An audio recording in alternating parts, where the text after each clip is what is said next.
Celaka bagi orang-orang yang seperti itu berbuat curang, saudara. Giliran haknya ditambah-tambah, giliran hak orang lain dikurang-kurangi, saudara. Nah, kalau kita bicara pilpres kemarin, itu juga perniagaan suara, saudara. Suara rakyat lagi dipertaruhkan, saudara. Buat dirinya suara ditambah-tambah, buat orang lain dikurang-kurangi. Wailul lil mutaffifin, celaka bagi orang-orang macam ini, saudara. Dan kalau Allah sudah nyatakan celaka, saudara, niscaya pasti akan binasa, akan datang musibah. Nggak mungkin orang-orang yang berbuat curang akan mendapatkan berkah dari Allah. Mustahil. Makanya jangan mau dipimpin oleh pemimpin curang, saudara. Negara nggak bakal berkah. Makanya sekarang saya mau tanya lagi, sekali lagi, mau dicurangin? Mau dicurangin? Ya ada yang nanya, Habib, kalau udah telanjur curang begini bagaimana nih cara ngeberesinnya? Ya ada yang jawab, ke MK aja, ada pamannya.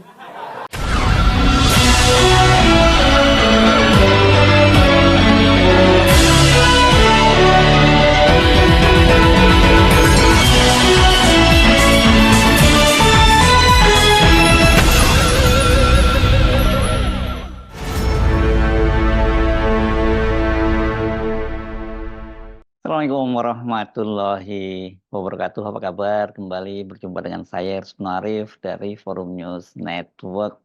Hari ini hari Senin tanggal 10 Juni 2024. Ex-pimpinan Front Pembela Islam Habib Rizik Syihab bakal bebas murni. Saya kira ini adalah kabar yang banyak ditunggu-tunggu ya oleh para pendukungnya maupun simpatisan dari Habib Rizik Syihab.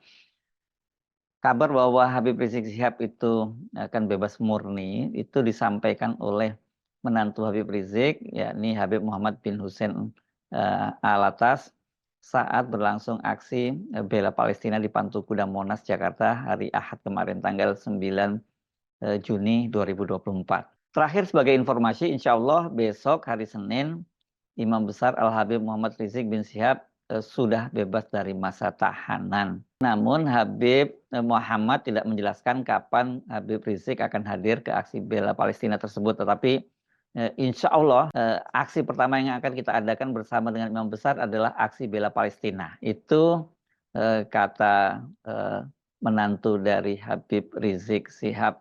Dan kabar itu juga dibenarkan oleh Dirjen Pemasyarakatan dari Kemenkumham bahwa betul Habib Rizik Syihab itu akan bebas murni besok setelah menjalani bebas bersyarat selama 1 tahun terakhir ini ya. Habib Rizik Syihab itu menjalani bebas bersyarat itu mulai hari Rabu tanggal 20 Juli 2022 lalu. Dan karena kan sebelumnya ini Habib Rizik Syihab itu sudah menjalani penahanan atau sudah menjadi terpidana sebagai tersangka dalam kasus penyebaran kabar bohong hasil tes swab virus corona COVID-19 di Rumah Sakit Umi Bogor oleh Pengadilan Negeri Jakarta Timur itu pada tanggal 24 Juni 2021. Habib Rizik Syihab dijatuhi hukuman selama 4 tahun. Mengadili 1. Menyatakan terdakwa Muhammad Rizik bin Hussein Syihab alias Habib Muhammad Rizik Syihab telah terbukti secara sah dan meyakinkan bersalah melakukan tindak pidana turut serta melakukan perbuatan dengan menyiarkan pemberitahuan bohong dengan sengaja menerbitkan keonaran dalam dakwaan alternatif pertama primer penuntut umum. 2. Menjatuhkan pidana kepada terdakwa oleh karena itu dengan pidana penjara selama 4 tahun. Demikian diputuskan dalam sidang permusyawaratan Majelis Hakim Pengadilan Negeri Jakarta Timur pada hari Selasa tanggal 22 Juni 2021 oleh Katwanto selaku Hakim Ketua, Mu'arif dan Sulyaman SH masing-masing sebagai Hakim Anggota.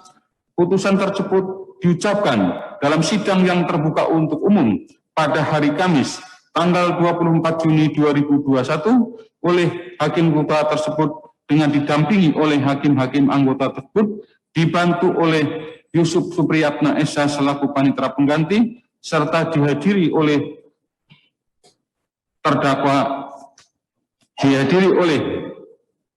Harinya Sianturi Esa MH selaku penuntut umum, dan dihadiri pula oleh terdakwa yang didampingi tim penasihat hukumnya. Jadi demikian ya terdakwa. Ini hasil musyawarah majelis hakim, saudara dinyatakan terbukti ya, dan putusan ini sudah dibacakan ya. Dan sesuai dengan ketentuan pasal 196 KUHP ya, saudara mempunyai hak ya. Pertama adalah hak untuk menerima atau menolak putusan, saat ini juga itu mengajukan banding ya. Yang kedua adalah hak untuk pikir-pikir selama 1 minggu 7 hari ya, pikir-pikir untuk menentukan sikap akan banding atau tidak. Yang ketiga adalah hak untuk mengajukan permohonan pengampunan kepada Presiden ya, dalam hal saudara menerima putusan, yaitu yang disebut gerasi ya. Terhadap 3 opsi tadi hak saudara, apakah saudara akan berkonsultasi dengan tim penasihat hukum atau akan langsung menjawab? Baik. Baik, terima kasih Majelis Hakim. Bismillahirrahmanirrahim. Setelah saya mendengar putusan yang telah dibacakan oleh Majelis Hakim, dan saya dapatkan di sana ada beberapa hal yang saya tidak bisa terima. Di antaranya ada penuntutan dan jaksa mengajukan saksi ahli forensik di pengadilan ini, padahal di pengadilan ini saksi ahli forensik tidak pernah hadir. Yang kedua, saya keberatan sakit tidak lagi menggunakan tafsir otentik di dalam menafsirkan pasal 14 ayat 1 Undang-Undang 1946. Masih banyak lagi alasan lain saya tidak mau sebutkan, membuang waktu saja. Ya, terima kasih. Baik, ya. Baik.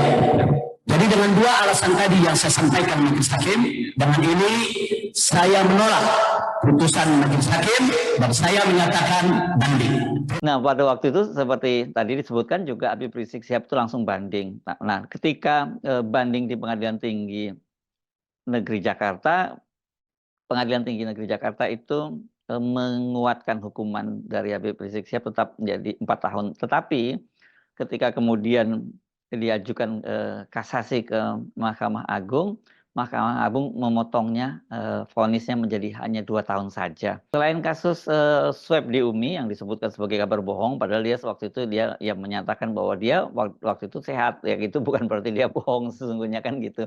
Tapi kan kita tahu dia sudah jadi target, jadi tetap aja dikenakan hukuman. Selain itu kan dia juga divonis 8 bulan penjara. Ini untuk kasus pelanggaran karantina kesehatan pencegahan COVID di 2 lokasi, yakni di Petamburan Jakarta Pusat dan di kawasan Megamendung, di kawasan pesantrennya milik Habib Rizik. Ya, ini berkaitan dengan arak-arakan massa karena pada waktu itu masih berlangsung pembatasan gitu. Tapi karena banyak massa pendukungnya mengeluhkannya itu, dan kemudian Habib Rizik Syihab yang dianggap bertanggung jawab sehingga dia dikenakan hukuman penjara vonis 8 bulan. Dan hanya perlu waktu 1 tahun saja, kemudian Habib Rizik Syihab itu menjalani bebas bersyarat, dan waktu itu menurut pengacaranya Aziz Zanwar itu klaimnya bebas karena telah menjalani lebih dari 2/3 masa penahanan. Jadi ini memang betul-betul sesuai dengan peraturan perundang-undangan ya, bukan karena seperti dikatakan juga oleh Habib Rizik Syihab itu bukan karena hadiah atau karena negosiasi politik gitu, tapi ya memang aturannya hukum seperti itu. Nah, jadi menurut Aziz Zanwar pada waktu itu berdasarkan putusan Mahkamah Agung itu pada tanggal 15 November 2021, yang itu artinya putusan Mahkamah Agung itu berkekuatan hukum tetap, Habib Rizik Syihab itu telah menjalankan masa pidana sebagai di mana dimaksud di putusan dimaksud. Atas pidana tersebut, Habib Rizik Syihab telah menjalankan lebih dari 2/3 masa tahanan, sehingga berhak mengikuti program pembebasan bersyarat sesuai dengan ketentuan hukum yang berlaku. Hanya saja, seperti kita ketahui, meskipun bebas bersyarat, tapi Habib Rizik Syihab itu tidak bebas kemana-mana ya. Artinya dia hanya boleh semacam tahanan kota saja, hanya ada di Jakarta. Bahkan untuk misalnya dia pergi ke luar kota yang dekat, misalnya Bekasi atau Depok begitu, atau Bogor, dia harus mengajukan izin ya. Dan izinnya itu biasanya harus diurus seminggu sebelumnya.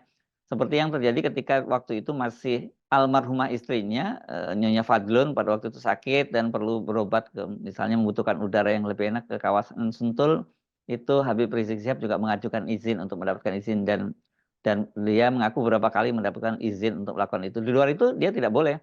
Jadi termasuk dalam berbagai aksi-aksi itu juga dia tidak turun. Kenapa? Karena bisa saja kalau dia kemudian terlibat dalam aksi-aksi, apalagi ada kegiatan yang dinilai berbau politik, ya bisa saja pembebasan bersyaratnya itu dicabut. Jadi dia harus masuk lagi ke penjara, masuk lagi tahanan. Jadi kalau kita lihat biasanya ya Habib Rizik Syihab itu hanya mungkin menghadiri pengajian-pengajian gitu di beberapa tempat di Jakarta. Tapi tetap saja namanya Habib Rizik Syihab, ya dia tetap menyuarakan keras, termasuk ketika kemarin ribut-ribut soal keputusan dari Mahkamah Konstitusi nomor 90 tahun 2023 yang meloloskan Gibran Rakabuming, putra Pak Jokowi itu sebagai calon wakil presiden kendati usianya belum cukup. Pada waktu itu pernyataan Habib Rizik Syihab juga sangat keras. Celaka bagi orang-orang yang seperti itu berbuat curang, saudara. Giliran haknya ditambah-tambah, giliran hak orang lain dikurang-kurangi. Saudara, nah kalau kita bicara Pilpres kemarin, itu juga perniagaan suara. Saudara, suara rakyat lagi dipertaruhkan, saudara. Buat dirinya suara ditambah-tambah, buat orang lain dikurang-kurangi. Wailul lil mutaffifin. Celaka bagi orang-orang macam ini, saudara. Dan kalau Allah sudah nyatakan celaka, saudara, niscaya pasti akan binasa, akan datang musibah. Nggak mungkin orang-orang yang berbuat curang akan mendapatkan berkah dari Allah. Mustahil.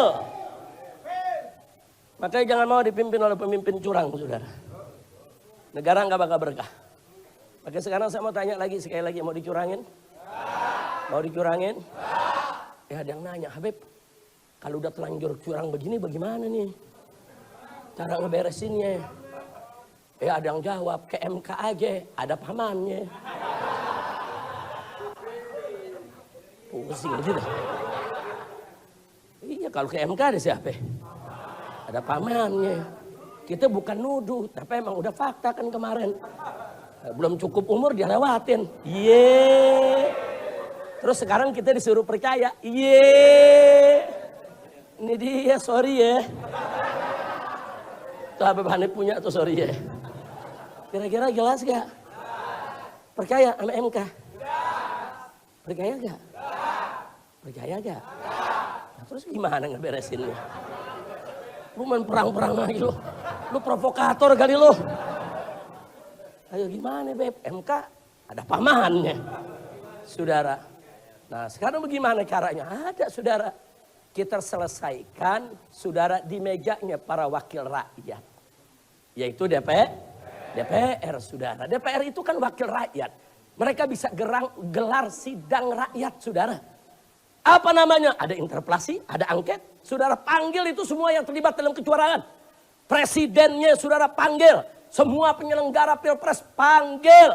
Saudara MK-nya, KPU-nya, Bawaslu-nya panggil semua. Saudara. Kalau ada yang bilang, tapi Habib ini negara hukum. Nggak bisa diselesaikan DPR. Siapa bilang? Ada dua cara penyelesaian di kita punya negeri saudara. Pertama penyelesaian hukum. Penyelesaian secara hukum itu MK tempatnya. Ada juga penyelesaian secara politik. Tempatnya di DPR saudara. Siapa bilang DPR tidak bisa mengambil keputusan? Siapa bilang DPR tidak bisa mengambil satu kebijakan? Siapa bilang DPR tidak bisa mengambil sikap? Kekuatan DPR bahkan bisa membubarkan KPU, bisa membubarkan Bawaslu, bisa membubarkan MK sekalipun saudara. Bahkan bisa melengsarkan presiden. Maka itu saya tanya, kalau gitu DPR kuat tidak? DPR kuat tidak? Jadi kalau kalian jadi wakil rakyat, bekerjalah sebagai wakil rakyat. Selesaikan kecurangan ini di DPR sesegera mungkin sebelum menjadi bara api akan menyala, menciptakan kerusuhan di mana-mana, saudara. Kira-kira jelas ya? Lu jago banget lu politik. Kira-kira jelas ya? Nanti DPR bisa beresin nggak? Ada ketua partai politik ngomong begini. Jangan diselesaikan di DPR. Nanti bisa ribut. Mendingan di MK aja. Di MK ada pamannya. Selain itu, ketika kemarin berlangsung sidang di Mahkamah Konstitusi berkaitan dengan sengketa Pilpres 2024, Habib Rizik itu bersama sejumlah tokoh antara lain dengan Din Samsudin itu juga mengajukan diri menjadi amicus curiae. Jadi ini Habib Rizik Syihab kemarin itu bersama juga termasuk dalam barisan sejumlah tokoh akademis dari berbagai kampus dan juga Ibu Megawati yang mengajukan diri menjadi amicus curiae. Tentu dalam hal ini tentu saja ini berlawanan dengan sikap politik dari tim 02 atau Prabowo Gibran. Nah ini kalau kemudian Habib Rizik Syihab sudah bebas murni, ya dia bisa melakukan kegiatan-kegiatan seperti dulu ya. Dan kalau saya menyimak berbagai ceramah-ceramahnya, saya kira ini tidak ada yang berubah pada Habib Rizik Syihab. Dia tetap keras dengan genre begitu kalau kita sebut ya, genre ulama yang dia tidak hanya bicara soal amar ma'ruf, tapi dia yang lebih utama adalah nahi mungkar. Ini saya kira memang salah satu kelebihan atau bahkan bukan hanya termasuk satu-satunya kelebihan dari Habib Rizik Syihab dibandingkan para ulama lain di Indonesia itu yang kebanyakan bicara soal amar ma'ruf tapi tidak melakukan nahi mungkarnya. Dan karena Habib Rizik ini dikenal sebagai yang paling berani menjalankan nahi mungkar, dia dianggap kemudian sebagai ulama garis keras gitu ya. Padahal harusnya kan sebenarnya ajaran Islam menyebutkan amar ma'ruf nahi mungkar itu satu paket, bukan hanya amar ma'rufnya tapi juga ada nahi mungkarnya gitu. Pilihan itu yang saya kira sejak awal disadari oleh Habib Rizik Syihab bahwa dia akan menghadapi berbagai risiko, terutama berhadapan dengan penguasa. Nah, setelah ini bebas murni, tadi kan dikatakan bahwa Habib Rizik Syihab akan turun dalam aksi bela Palestina. Saya kira ini pasti semacam test case gitu ya. Seberapa besar aksi bela Palestina. Kalau bela Palestina ini memang tidak akan berhadapan dengan rezim yang berkuasa karena pemerintah Indonesia pun posisinya sama dalam soal Palestina. Tetapi ya namanya Habib Rizik Syihab, kita bisa pastikan dia tidak akan tinggal diam ketika melihat kemungkaran-kemungkaran lain. Jadi dipastikan bebasnya Habib Rizik ini tentu akan menambah naik tensi politik menjelang pergantian kekuasaan, menjelang transisi dari Presiden Jokowi kepada Prabowo. Di masa lalu Habib Rizik Syihab ini punya hubungan yang sangat dekat dengan Pak Prabowo, dan kita tentu masih ingat ya bagaimana dalam kampanyenya pada tahun 2019 itu kan Pak Prabowo waktu itu salah satu janjinya adalah menjemput Habib Rizik Syihab yang pada waktu itu berada di pelarian atau di pengasingan di Arab Saudi. Dan Habib Rizik Syihab juga waktu itu menjadi salah satu pendukung utama dari Prabowo melalui keputusan istimewa ulama yang mendukung Prabowo. Tapi dalam pemilu kemarin ya karena Prabowo itu kemudian bergabung dengan Pak Jokowi dan menggandeng Gibran Rakabuming sebagai wakil presidennya, Habib Rizik Syihab dalam posisi yang oposisi melawan para pasangan Prabowo Gibran, dia mendukung Anies Muhaimin. Jadi sekarang ini saya kira tetap saja posisinya dari Habib Rizik Syihab itu akan berada dalam barisan civil society, barisan oposisi dari pemerintahan. Kita tunggu saja gebrakan dan kiprah dan gebrakan dari Habib Rizik Syihab selanjutnya. Selamat datang kembali, selamat menghirup kebebasan Habib Rizik Syihab. Banyak sekali yang sudah merindukan kehadiranmu. Saya Haris Munarif dari Forum News Network. Sampai jumpa lagi. Assalamualaikum warahmatullahi wabarakatuh.